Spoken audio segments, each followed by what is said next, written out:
Hello, good afternoon. Welcome to another session on accent litigation. My name is Oluwatosin Isaac, and today we'll conclude last week's topic. If you were with us last week, you know that today is when we are to wrap everything up. We discussed matrimonial reliefs. We mentioned the fact that these are compensations, redress that you get from the court or in the courts when there is an issue in your marriage and you're not pleased and one party is being cheated or one party is being denied some rights and benefits. So you go to the court to get reliefs. And we mentioned that one of them was restitution of conjugal rights. We mentioned the nullification of marriage. We mentioned which other one did we mention? You mentioned dissolution of marriage. We mentioned that. So today we want to talk about dissolution of marriage. We discussed others last week, but this week we are wrapping it up with dissolution of marriage, or popularly known as divorce, as we know it to be. So divorce is a matrimonial relief that parties can am I saying parties now or party? Because fine, party or parties, because there are some instances whereby it's just one party from the marriage that will say, okay fine, you know what, I'm done with this can't work again, I want a divorce. And there are some situations whereby both parties agree that, you know what, this is not working, let's just get a divorce. So it can be a party or it can be both parties like that. So divorce or dissolution of marriage simply means going to the court to say, you know what, my lord, we don't want to get married any longer. We don't want to be together. We don't want to be recognized as man and wife, and we want a divorce. We want a permanent separation.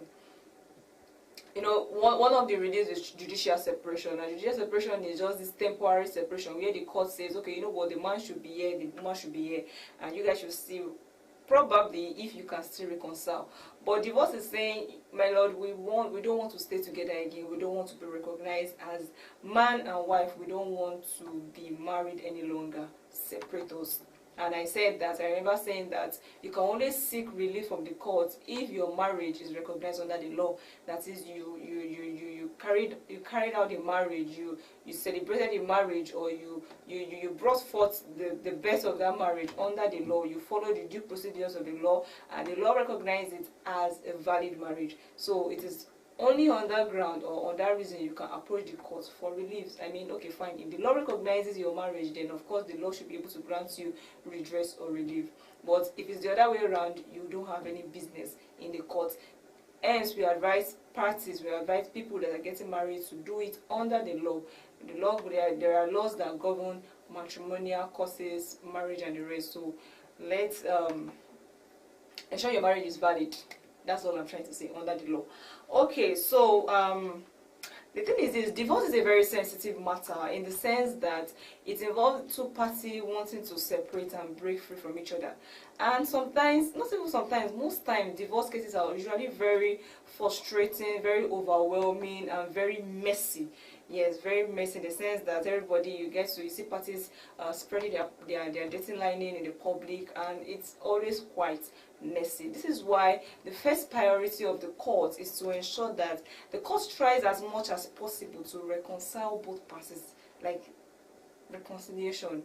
Is there still this flicker of hope? It's just this iota of just this little hope that the marriage can still work. The court will go to that extent to ensure that it has exhausted every possible means, and it has exhausted every possible avenues to settle and reconcile. Only then can the court divorce, or can the divorce proceeding go on. Yes, it is a proceeding. It's not something you just go to the court and say, my lord, I want a divorce, and the court will just say, okay, fine, this court hereby divorce. No. It is a proceeding, like a trial itself.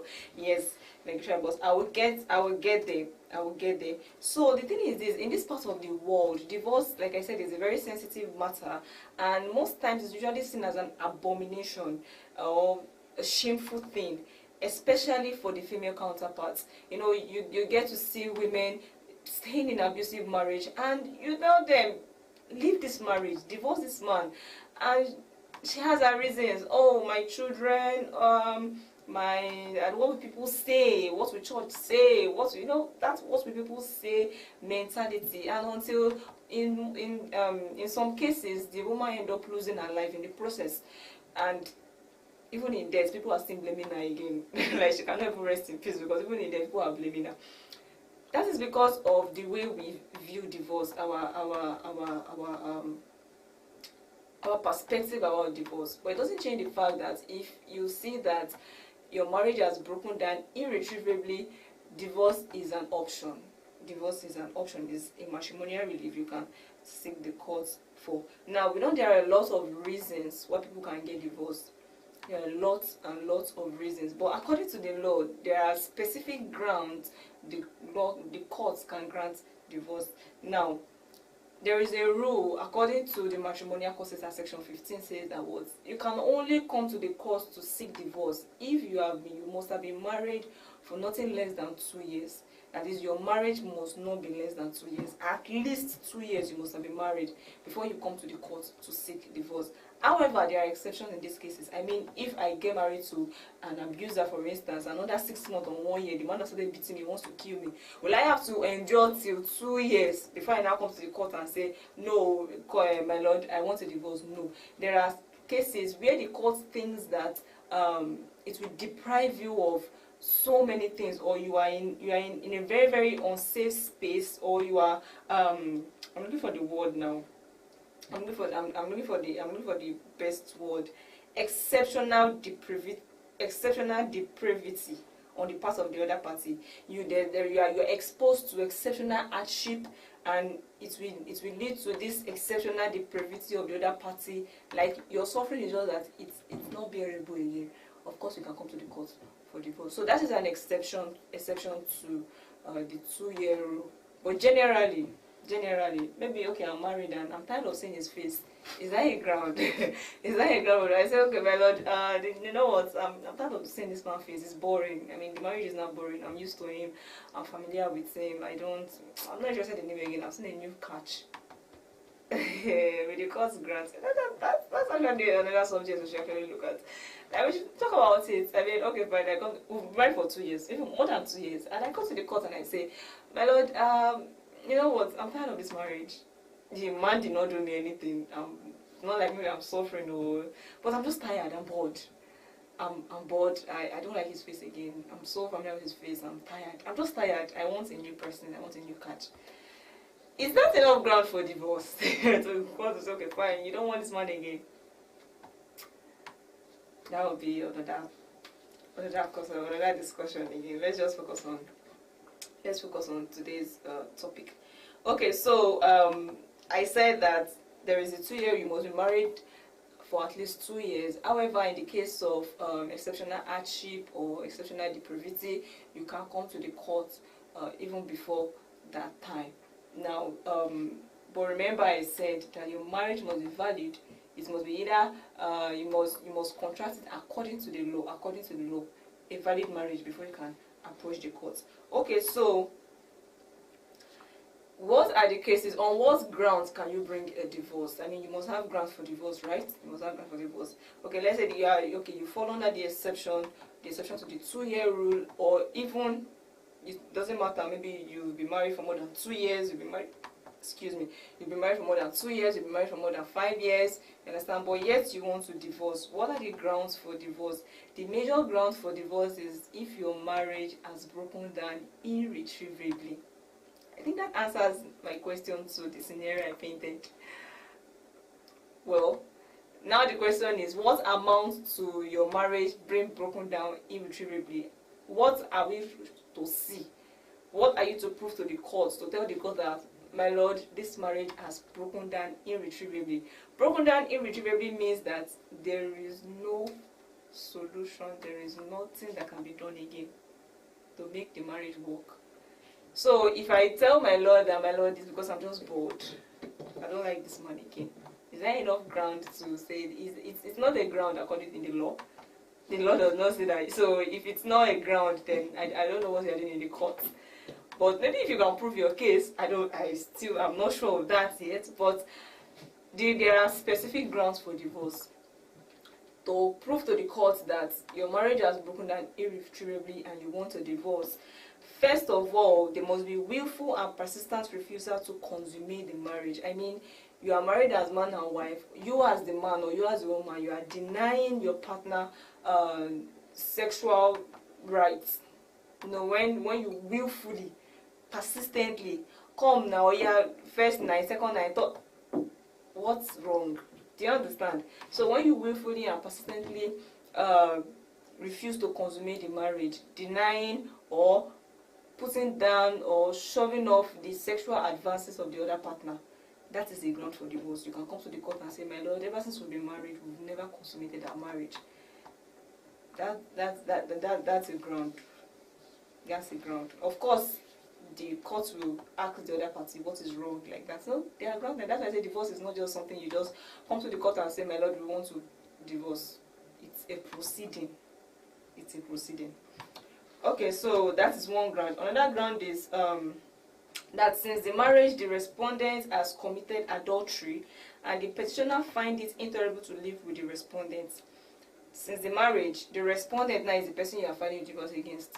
The petitioner is the person that brings the proceeding, that files the proceeding, the one that wants the divorce. So the person that wants the divorce is saying that this man or this woman is a chronic adulterer. I can't cope again. First warning, second warning, third, fourth, like when I say chronic adulterer, you understand? And it has got to the stage whereby the petitioner finds it intolerable. The person cannot tolerate it again.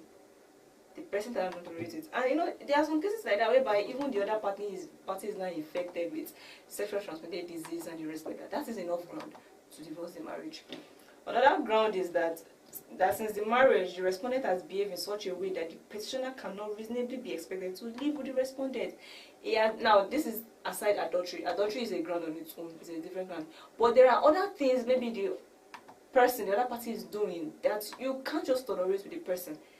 Example, probably the person is raping people or even raping his daughter or intoxication, drunkenness, habitual drunkenness, and you just can't cope again. Every morning, every night you wake up feeling vomit upon vomit upon vomit upon vomit upon vomit because of his habitual drunkenness, or probably the person practices bestiality, having sex with animals or non-living, like, you know, things that you can't actually cope with. And you come to the court and say, my lord, this person practices bestiality or practices sodomy or is a habitual drunk. I can't cope. I don't like this attitude. I don't like this behavior. I don't like this. I want a divorce. So if you can prove that, of course.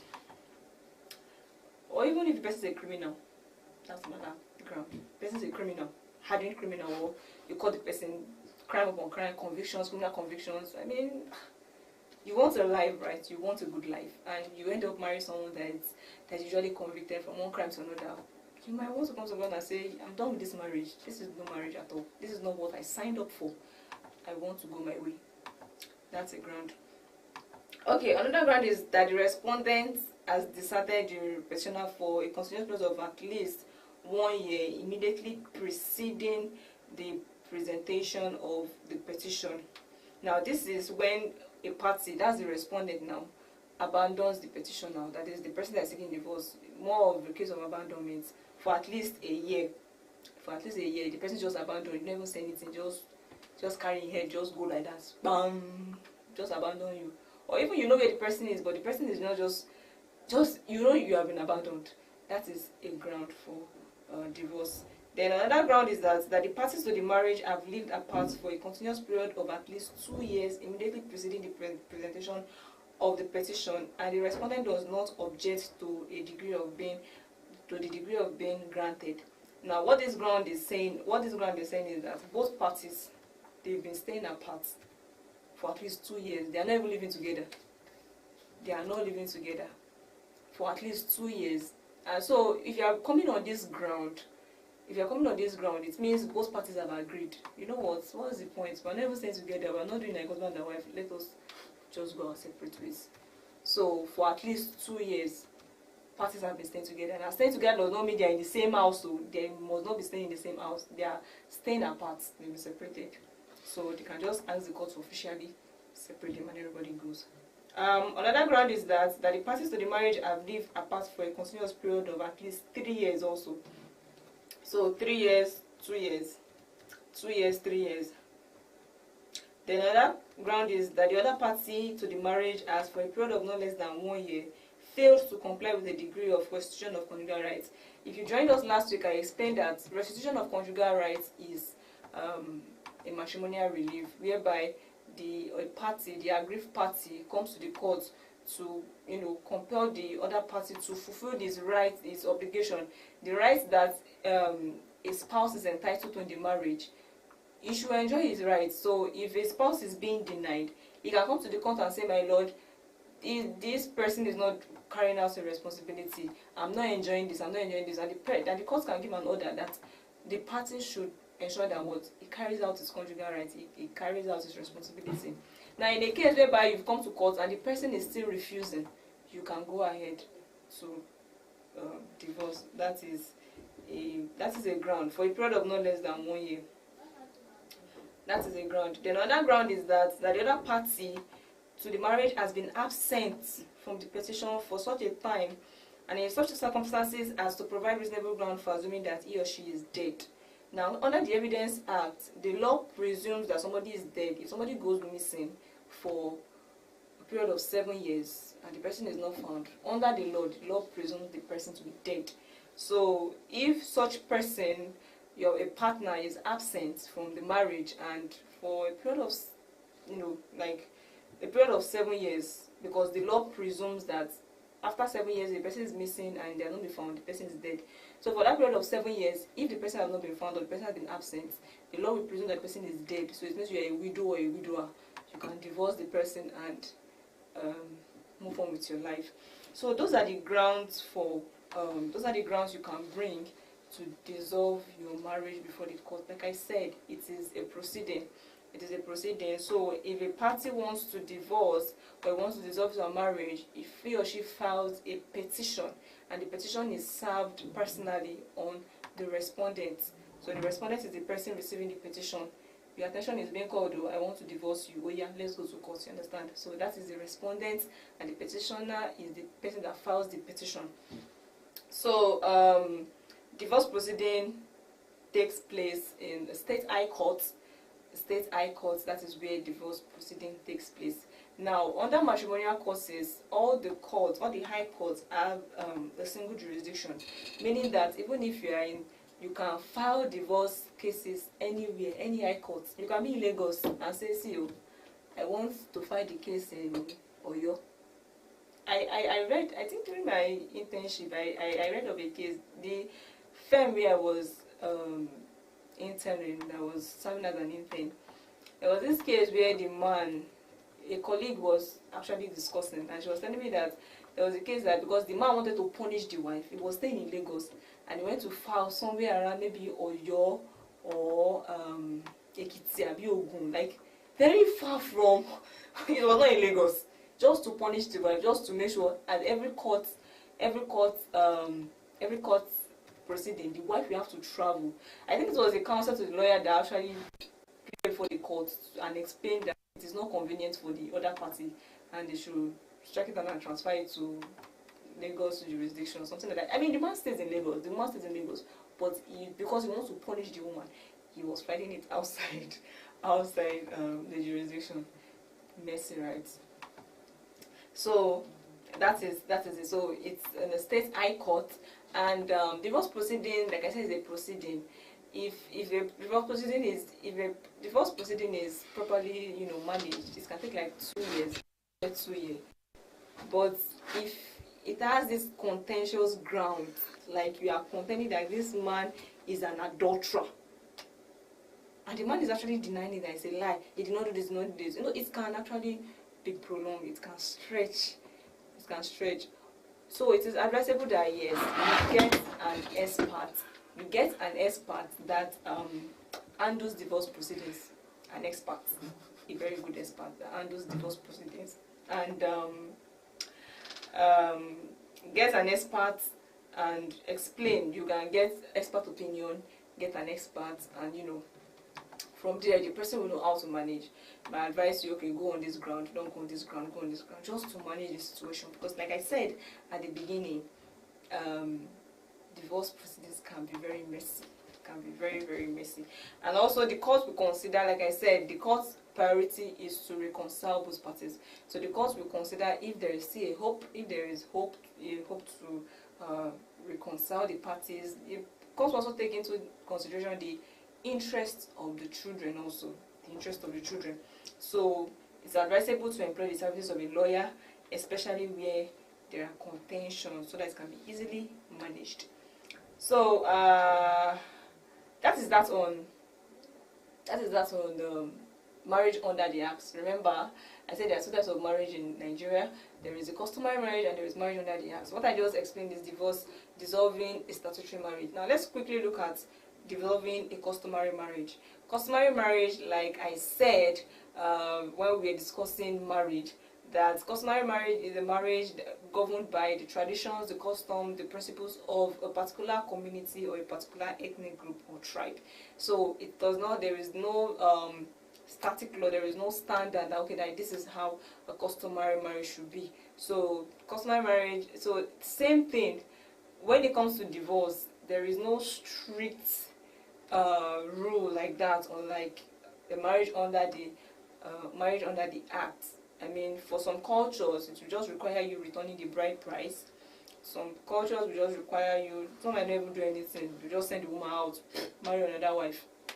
So some people want to do their divorce themselves like that. So it's just tradition basically. But if you want to go with the law, or you want a judicial pronouncement, it is not mandatory under customary marriage.